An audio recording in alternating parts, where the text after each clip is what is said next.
Намайг болохоор Болдоотри Алмаа гэдэг. Би тэгээд яг дархан төрж өссөн анагаахын яг насын ангийг төгсөөд тэгээд дараа нь Америкт ирээд UCLA-гийн шүдний сургуулийг төгссөн байгаа. Тэгээ одоогийн байдлаар болохоор яг Калифорниад ажиллаж амьдардаг Вайзиалия гэдэг нэг жижигхэн тийм хотод амьдардаг аахгүй. Тэгээд энэ болохоор юугаар алдартай хот юм гэхээр одоо дэлхий дээр байдаг хамгийн том моттой Sequoia National Park гэдэг яг тэрний хажууд байдаг. Тэгээд би яг одоо болохоор Smile Land гэдэг зөвхөн хүүхэд үздэг эмнэлэгт ажилладаг. Тэгээд энэ эмнэлэгт ердөө 2 эмч ажилладаг. Энэ манай ажлын газар ихний зураг байна. Тэгээд энэ би нөгөөт нь болохоор энэ Аз энэ 2 Аз нь яг эмч хийдэг. Бусдууд нь болохоор бүгдээрээ сувилагч. Тэгээд front desk буюу одоо receptionist даатгалд хариуцсан хүмүүс ингээ ажилладаг байгаа. Энэ болохоор яг миний одоо яг өдрийн одоо хийдэг үздэг өвчтнүүдийн одоо schedule байна. Тэгээд хараад айгүй их харагдаж байгаа. Яа тэгэхээр зарим өвчтнүүд зөвхөн 15 минут, 30 минут, 1 цаг гэдэг өөр тустай байгаа. Ер нь бол би болохоор юуг одоо хэлмээр аа гэхээр Америкт болохоор хүмүүс ингээл залхуу Америкууд юм тэмгээл айгүй тийм ойлголт өгдөг шүү дээ. Яг үнэндээ болохоор яг тийм биш. Америкчууд маш их ажилтдаг хүмүүс байдаг. Жишээлбэл бүр одоо Япончуудаас 137 цагаар, Француудаас жилд 499 цагаар илүү их ажилтдаг гэсэн тийм судалгаа байдаг. Тэгээд энэ бол зөвхөн өглөөний schedule, оройн schedule биш. Тэгээд миний одоо хийдэг өдөр тутам юу хийдэг гэхээр зөвхөн хүүхдүүд үздэг болохоор хүүхдэд хэрэгтэй бүх эмчилгээ бүгдийг л хийдэг. Одоо жишээлбэл шүд авах, лом тавих, тэгэл одоо хүүхдийн сурвалжийн эмчилгээ, тэгээ шүдний зай баригч гээл бүгдийг хийдэг. Энэ манай ажлын газрын зураг байна. Энэ болохоор яг миний хийсэн ажлууд байна. Ер нь бол тэгээ одоо энэ манай нөхөр би нөхөртойгоо хамт амьдардаг. Манай нөхөр бас UCLA-гийн шүдний сургуулийг төгссөн. Одоо том үеийн эмнэлэгт ажилладаг. Тэгээд Америкт болохоор ер нь төгсөөл шууд одоо ер нь бол ажил ололт бол маш их байдаг. Шүдний сургууль төгссөн хүмүүсийн ажилгүйдлийн байдал гэж байдаггүй. Тэгээд манай нөхөр төгсөөл имплант суулгаад шууд одоо ингээл бүх ингээл амны одоо restoration-ыг одоо хийж байгаа. Тэгээд ингэж ярихаар айгуу сонирм санагдаж байгаа. Тэг ингээл төгсөнгүүтээ одоо хүүхдийн резидент юм биш болохоор ингээд биш байж зөвхөн хүүхд үздэг одоо мис заслын эмч болоог байж яагаад имплант хийж байгаа ингээд. Энэ болохоор яг нөгөө нэг Америкийн шүдний салбарын ялгаа яг энэ дээрээ гарч ирж байгаа байхгүй юу? Юу гэхээр яг шүдний сургууль төгссөн бол өөрөө чаддаг болвол бүх эмчилгээ хийж болдог. Тэрнээрээ ялгаатай. Тэгээ өнөөдөр болохоор манай одоо энэ лекцийг зохион байгуулж байгаа. Охин маань болохоор намайг яг илүү одоо яг Америкийн одоо ажил эмнэлэг ялангуяа коронавирусын үед одоо яаж ажиллаж байгаа талаар яг яриарай гэж тэгжсэн. Коронавирусын үед одоо болохоор Америкт болохоор яг 2 сар яг эмнэлгээ хаасан. Тэгээд эмнэлгээ хаагаад гэтэл одоо ингээд шүдний эмнэлэг гэдэг маш чухал essential worker гэж ордог. Хүний шүдний өвчин чинь ямар амар өвчин блэ те хүмүүс чинь ингээл нөгөө шүдний одоо өвчин хамгийн хэцүү юм яг шүдний өвчин гэж нэрлэдэг. Тэгээд 2 сар Америк шүднийхээ эмнэлгийг хаасан чинь зөндөө олон хүмүүс одоо ингээл абсцесстэй болоод амар өвдөлттэй болоод эмнэлгүүдээр очиод тэгээд тэр эмнэлгүүдийн одоо ачааллыг нь айгүй нэмсэн. Тэгээд тэрнээс л шүдний эмнэлгийг одоо буцааж нийсэн. Тэгэхээр өнгөрсөн жилийн 5 сараас ахуулаад шууд хэвийн үйл ажиллагаанд ороод ажиллаж байгаа. Тэгээд ингэхдээ одоо PPE буюу өөрөөгээ одоо хамгаалах тэр хувцсыг бол айгүй сайн өмсөж байгаа. Энэ бол яг эмнэлгүүдийн одоо энгийн хувцлтыг одоо энэ зурган дээр харуулсан байна. Юу гэхээр одоо үсгийн хамгаалсан hairnet зүүсэн. Тэгээд ерөнхийдөө бол 2 одоо маск зүүж байгаа. N95 гэдэг маск зүүгээд дараа нь болохоор дээгүүр нь энгийн маск зүүж байгаа. Өвчтөн болгоны дараа энгийн маскаас солиод N95 болохоор өдөржингөө зүүж болно. Эсвэл өдөрт 2 удаа сольж болдог. Гэхдээ N95 маскыг ерөөсөө хайдаггүй ахин дахин хэрэглэж болдог тийм ээ. Тэгээд дээр нь гаун буюу одоо угааж болдог юм уу эсвэл одоо манай нөхрийн өмссөн байгаа шиг 1 удаагийн гаун өмсч болно. Иймэрхүү байдалтай одоо коронавирус үеэр бид нэр ажиллаж байгаа. Тэгээд мэдээж ингэж ажиллаж байгаа үед бол тийм ингээд үзүүлснийхаа дараа коронавирустэй ингээд онцлогдсон одоо өвчтөн үед байна. Хамт ажиллаж байгаа сувлагч нар маань коронавирус тусч юм. Яагаад гэхээр одоо миний амьдарч байгаа Калифорни ч одоо хамгийн их одоо өвдөлттэй байгаа одоо юм одоо мууж байгаа. Энэ олгонд болохоор ингээд яг энэ одоо PPE буюу өөрийгөө хамгаалахын хувцас сайн ингээд өмсөж байгаа үед бол ер нь бол маш гайгүй мэн гэж ойлгосон. Яагаад тэгэхээр би өвчтнүүдээс ч тэр одоо ажлынхнаас аж тэр одоо коронавирус аваагүй л гэж байгаа. Ганцхан би биш одоо манай бүх өвчтөнгүүд яг ажил дээрээсээ бол коронавирус аваагүй байгаа. За тэгээд би болохоор нөгөө өмнө нь ярьжсэн нөгөө шүдний одоо Америкийн одоо шүдний одоо салбар яаж ажилладаг вэ гэхээр одоо хамгийн чухал хүн бол ерөнхий эмч байдаг. Тэгээд миний өмнө хэлсэнчлэн одоо ерөнхий эмчнэр нарийн мэрэгжлийн бүх одоо процедурыг хийж болдог. Өөрөө л чадна гэж бодож байгаа. Тэгвэл ямар хүмүүс рүү болохоор яг тэр specialty руу явуулдаг вэ гэхээр маш тийм комплекс одоо хүндрэлтэй хүмүүсийг болохоор яг гажигдслийн ч юм уу сог засал, мис засал одоо тэр хүмүүс рүү явуулдаг. Ингэж явуулахдаа болохоор зөвхөн одоо ингээд маягт буюу тий одоо энэ өвчтний энэ шүдийг ингэж амзална уу гэж одоо маягт бүгэлж одоо явуулж ижил одоо тэр хүн одоо нарийн мэрэгчлийн хүнээс эмчилгээ авдаг. Тэрнээс ш одоо ингээл одоо би ингээд миний шүд ингээ арцгар байна. Би одоо ингээл лапра зүх хэрэгтэй гингүүтээ шууд өөрөө явчихвал гажигдслийн эмчтэр үзүүлэх юм эсвэл гажигдслийн эмч маань за гэж ямар ч маягтгүй юм өвчтнийг одоо үзэх юм бол маш том асуудалд ордог. Тэгээ тийм болохоор бүх өвчтөн бол ерөнхий эмчээр дамждаг. Ерөнхий эмч болохоор энэ бүх нарийн мэрэгжлийн ойлголттой хооронд нь холбож одоо боддог тийм мэдлэгтэй байдаг. Тэгээд ингэж ярихаар заавалчгүй одоо шүдний сургуулийн тэгвэл ямар эдийн юу заад юм бэ гэдэг талаар яг ярих хэрэгтэй болж байгаа байхгүй юу? Тэгээ энэ болохоор би яг миний оюутан байхдаа авч ийсэн одоо шүдний одоо сургууль байх үеийн зургууд байна. Одоо жишээлбэл энэ дээр болохоор бага курсын оюутан байхдаа бид нэр хүн дээр биш үргэлж одоо химийн шүд одоо амьтны эрүү ясан дээр ажиллаж идэг. За энэ болохоор гахааны эрүүн дээр одоо тулгуур эдийн мис засал хийсэн одоо энэ зураг энэ хичээлийн явц байна. Тэгээд тулгуур эдийн талаар бол Америк шүдний эмнэлэгт маш их үздэг. Одоо шүдний цоорлын талаар бол ерөөсөө бага курстэй үзэл дуусчдаг. Тэгээ одоо лом тавих, краун их, онлайн лэх гэж дуусчдаг. Гэтэл тулгуур эдийн өвчний талаар ерөөсөө ороод ерөөсөө төгсөл үздэг.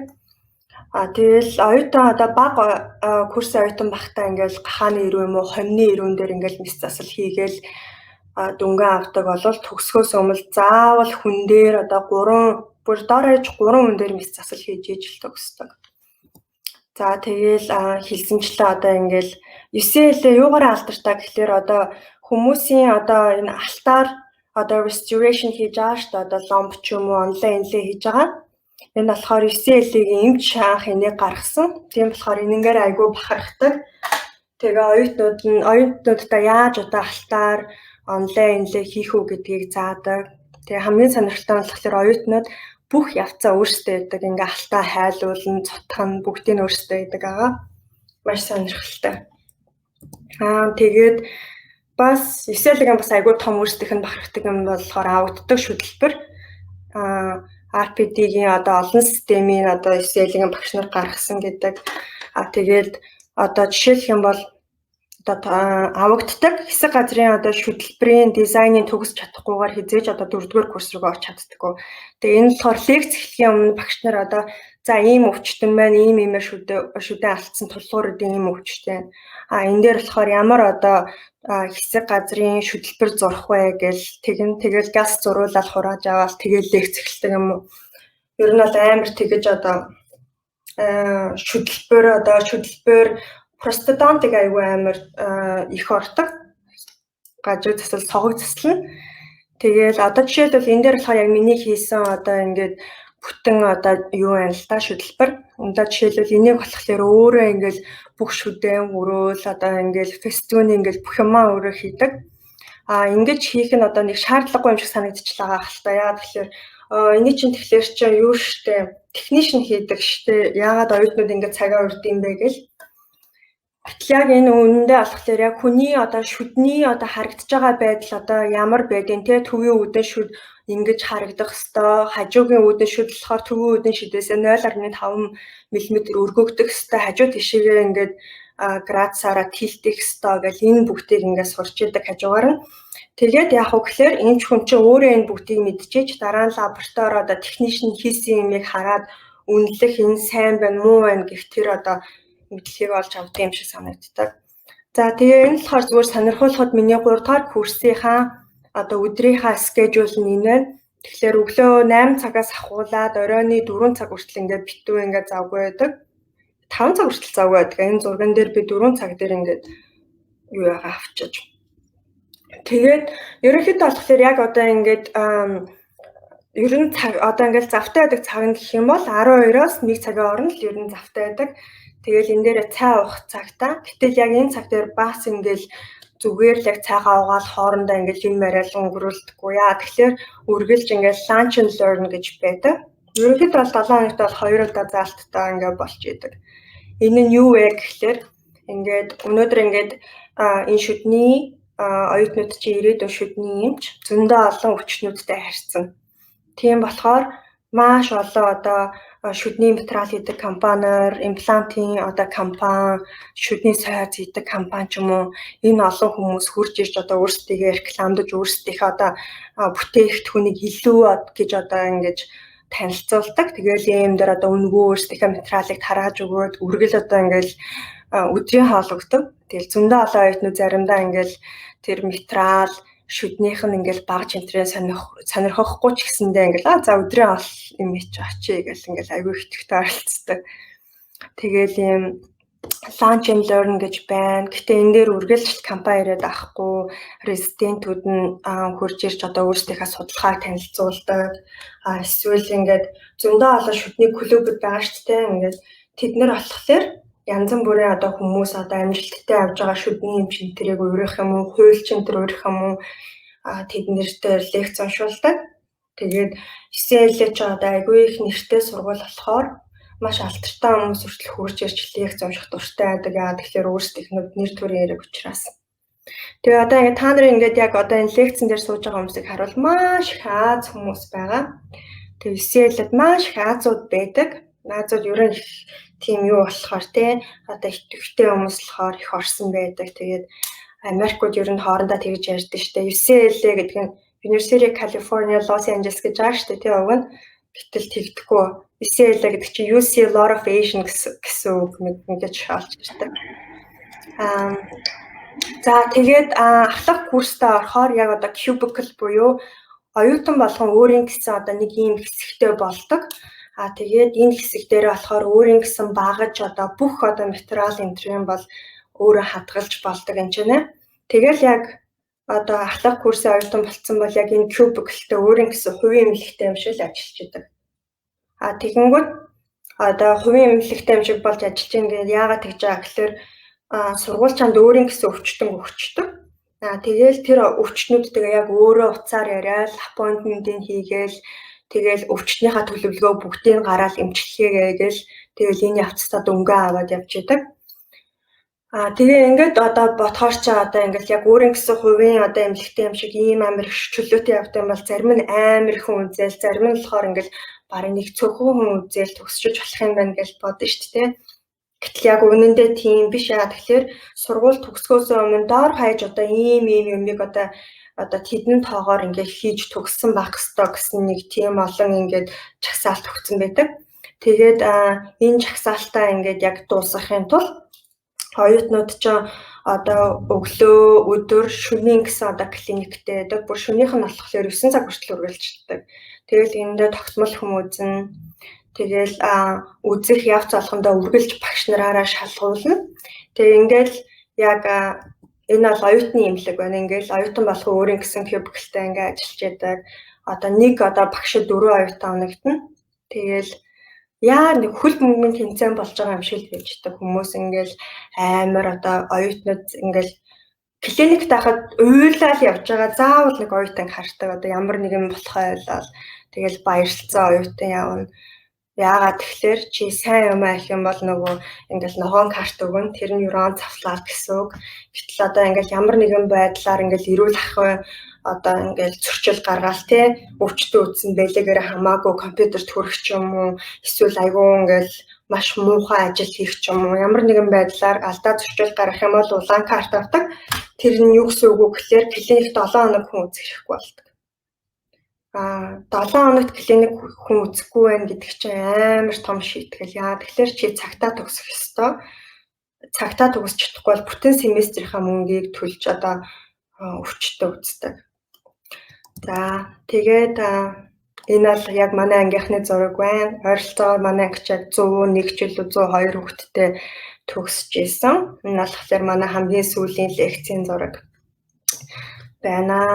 Тэгээд би болохоор хүмүүст одоо зөндөө олон оюутнуудтэй ингээл одоо амралтынхаа өдрөөр ингээл цаг зав гаргаад үзэж байгаа ямар нэгэн хэрэгтэй юм хэлээсээ гэж өөрсдөө болохоор ямар нэг юм сурмаар байгаа ер нь л маш одоо топ оюутнууд л одоо ингээл энэ группт орсон байж байгаа гэж бодож байгаа.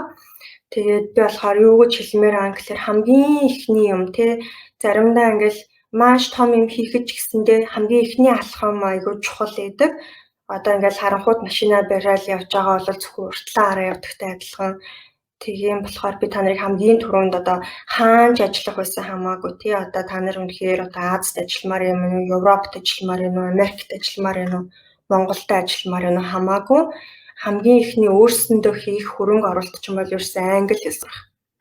Яа тэгэхээр англи хэл дээр маш олон мэдээлэл байдаг, мэдлэг авах боломж байдаг, хувь хүнийхээ хувьд ч гэсэн мэрэгжлийн хувьд ч гэсэн тийм өсөх боломж байдаг болохоор англи хэлээ сайн сураасай гэж бодож байна. Тэгээд хэл сурна гэдэг бол хамгийн хэцүү. Одоо шүтнийхаа талаар сурах юм уу, шинжлэх ухааныг сурахад бол болно. Гэтэл хэл гэдэг чинь өөрөө маш олон зуун жил өгсөн болохоор хурдан сурдаггүй, айгүй багаар сурдаг болохоор хэлээ сайн сурах хэрэгтэй гэж хэлмээр байгаа. Тэгээд бүр айгүй сайн advanced хэлцэн оюутнууд байгаа гэж болно шүү дээ. Одоо жишээлбэл TOEFL-ийн оноогоо авах одоо TOEFL-ийн оноо өндөр оноо хэрэгтэй. Энэ оюутнуудад бол би юуг захимаар байгаа. Тэгэхээр энэ Noteful гэдэг одоо энэ интернет онлайн сургалт гэдэг. Энэ бол маш хэрэгтэй. Яагаад тэгэхээр яг тэр одоо TOEFL яавал өндөр оноо авах уу гэдэг аргачлалыг зааж өгдөг ийм сайт байгаа. Тэгээ энийг сонирхоорой. Тэгээ Америкт шүдний эмч болмоор байгаа оюутнуудад зөндөө олон материал байдаг. Тэр дотроос би энэ dental text буюу яг энийг зөвлөн. Энэ болохоор flashcards байдаг.